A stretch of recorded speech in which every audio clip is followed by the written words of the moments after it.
Сәлеметсіздер ме? Қалдарыңыз қалай? Тау ешкі белгісіндегі жандарға ақпан айына таро болжам. Король чаш түсіп тұр. Бірінші карта бізде. Король чаш қандай да бір жасайтын жұмысыңызға, ісіңізге жаңағы көмек беретін, жанашыр, өзінің ақыл кеңесін беретін адам табылады жаныңыздан.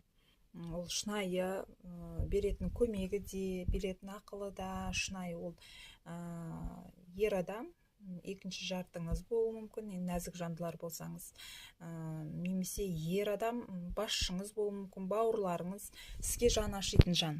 Яғни сол кісінің жаңағы беріп жатқан көмегі, ақыл кеңесіне құлақ асқандарыңыз жөн. Себебі шынайы бұл кісінің жаңағы көмектескісі келіп тұрғаны барлығы. Және де